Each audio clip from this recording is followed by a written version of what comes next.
Vítejte. Jmenuji se Viktor a tento podcast posloucháte právě proto, že chcete mít aspoň na chvíli svatý klid a pokoj.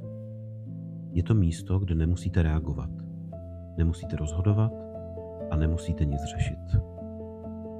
Svět kolem nás je neustále plný hluku a nekonečných nároků, ale tady se čas zastavil. Prosím, najděte si pohodlné místo, nasaďte si sluchátka a dovolte si ten luxus. Na malou chvíli být pro všechny ostatní nedostupní.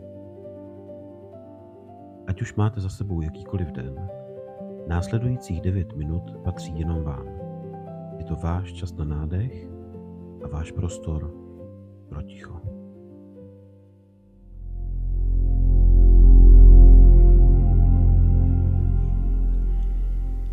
Než se dnes vydáme krotit splašené myšlenky, pojďme nejdřív zkrotit své tělo. Najděte si polohu, která je vám příjemná. Ať už sedíte nebo ležíte, ujistěte se, že vaše páteř je rovná a že váš dech může volně proudit. Zavřete si oči. Uvědomte si tíhu svého těla. Vnímejte, kde se vaše tělo dotýká podložky. Cítíte, jak vás země podpírá? Právě teď a tady už nikam neběžíte. Fyzicky jste se zastavili. Dovolte svalům, aby to vzali na vědomí a uvolnili se. Nemusí být v pohotovosti.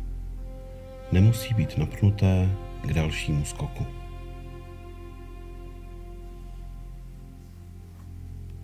Uvolněte obličej, ústa, čelisti. Nechte jazyk jen tak se líně povalovat.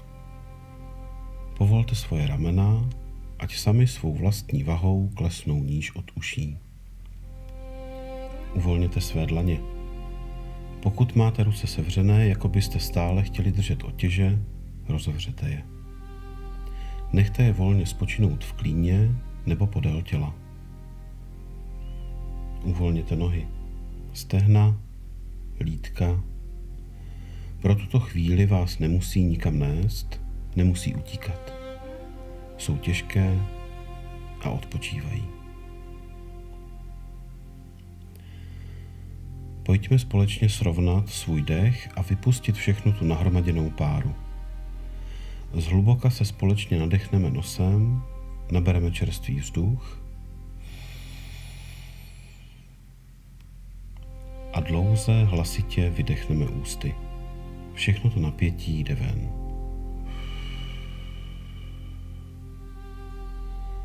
Ještě jednou hluboký nádech. Cítíte, jak se hrudník rozpíná. A uvolněný výdech. Ramena klesají ještě níž.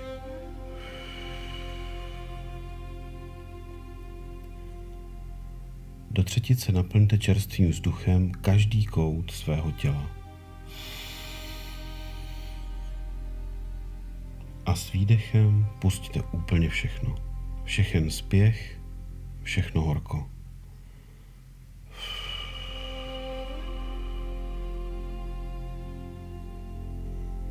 Vraťte se k přirozenému rytmu dechu. Zastavili jste se. Jste v bezpečí.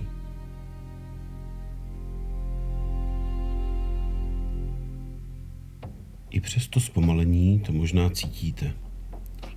Tu vibraci a neustálý neklid kdesi uvnitř sebe. I když tělo klidně leží, vaše mysl stále utíká sem a tam, ze strany na stranu. Je rok ohnivého koně. A možná právě teď cítíte, jak ten oheň hoří i ve vás. Myšlenky skáčou jedna přes druhou. Povinnosti, plány, co se nestihlo a co je ještě potřeba. Cítíte ten tep ve spáncích. Cítíte to napětí v nohách, které mají potřebu stále někam běžet. Je to, jako byste měli v hlavě stádo divokých koní. Dupou, řechtají, víří prach. Je tam horko, je tam chaos. A čím víc se snažíte je okřiknout, čím více snažíte je násilím zastavit, tím rychleji běží. Pojďme si to přiznat. Tenhle boj silou nevyhrajeme. Přeneste se teď ve své představě na místo, kde je prostor nekonečný. Stojíme na rozlehlé, sluncem rozpálené pláni. Suchá tráva voní teplem a šustí při každém pohybu. Slunce visí vysoko na obloze a horkem se vám opírá do zad. Po té nekonečné pláni před vámi se prohání stádo koní vašich myšlenek, vašich starostí a povinností, vašich nesplněných úkolů a plánů. Je to divoká, nespoutaná, všepohlcující energie. A co uděláme my? O co se běžně snažíme? Většinou si netrpělivě vezmeme do ruky bič nebo laso a snažíme se ty myšlenky pochytat. Spoutat, svázat a zavřít do ohrady. Někdy více úspěšně, někdy méně. A hlavně vždycky s velikým vypětím všech sil. Ale dnes ne. Dnes uděláme něco, co ta splašená mysl nečeká. Představte si, že to laso pustíte z ruky na zem. Že se přestanete snažit ten chaotický, neuspořádaný běh zastavit. Místo toho si sednete do té suché, voňavé trávy přímo doprostřed vaší nekonečné pláně a necháte je běhat kolem. Vy jste ten pevný bod. Vy jste ten klid uprostřed divokého, rozbouřeného stáda. Dívejte se kolem. Vnímejte ten neuspořádaný pohyb. Pozorujte ten všudy přítomný chaos, ale neúčastněte se ho. Jen sledujte, co se stane, když přestanete všechno tlačit silou. Když ten kůň najednou nemá s kým bojovat. Když necítí ten tlak na krku. Postupně začne ztrácet důvod utíkat. Ta ohnivá energie se bude krok za krokem měnit. Všímáte si? Rychlý cval se mění v klus. Klus se mění v chůzi. Ten dusot kopyt slábne. Zvířený prach si sedá zpátky do trávy. Slyšíte, jak se dech zpomaluje a prohlubuje. Ta zvířata jsou unavená. Ten oheň ve vaší hlavě pomalu začíná dohořívat. Z velkého žáru se stává příjemné, hřejivé teplo v krbu. Nakonec i ten nejdivočejší, nejsplašenější kůň, ta vaše největší starost, se zastavil. Stojí kousek od vás. Těžce oddechuje. Z nozder mu jde pára. Jeho tělo je horké a unavené. Ale už se nebojí. Už neutíká. Pomalu k vám přichází. Protože svatý klid a pokoj nevzniká tak, že koně spoutáme. Objeví se, když mu dáme prostor a čas, dokud se sám neuklidní. Představte si, jak k vám ten velký, silný kůň skloní hlavu a položí si ji na vaše rameno. Cítíte tu tíhu. Cítíte to obrovské teplo. Zvedněte ruku a pohlaďte ho po krku. Pohlaďte ten pevný, horký sval. Cítíte, jak se jeho tep synchronizuje s vaším. Už nebojujete. Teď jste jeden tým. Ta síla tam pořád je, ale teď je klidná. Teď už vás neničí. teď vás jenom hřeje.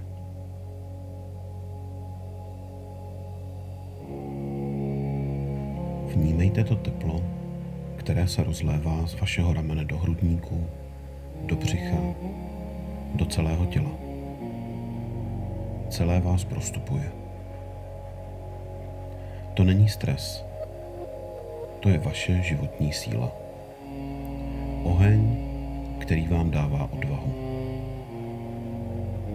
Oheň, který vás chrání. Nemusíte ho hasit. Stačí ho přestat krmit strachem.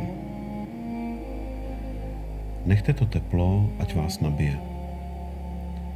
Ať spálí všechno, co už nepotřebujete, a zbyde jen čistá, sálavá energie.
Velmi pomalu začněte vnímat své okolí.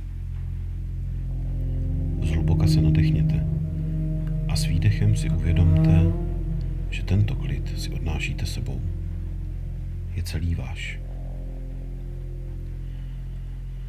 Pojďme ten uklidňující pocit tepla, tu hřejivou sílu ukotvit zvukem. Naše mantra je stále stejná, nechte ji v sobě pohodlně usadit.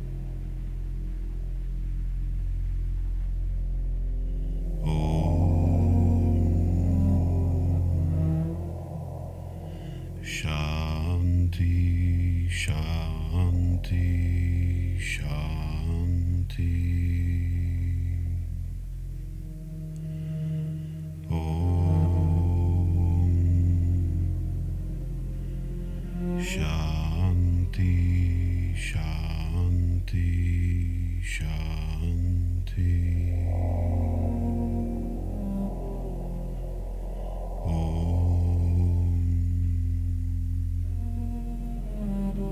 Shanti, Shanti, Shanti.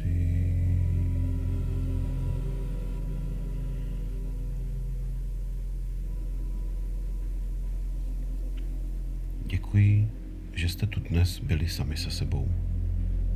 Přeji vám, ať najdete ten svůj svatý klid a pokoj.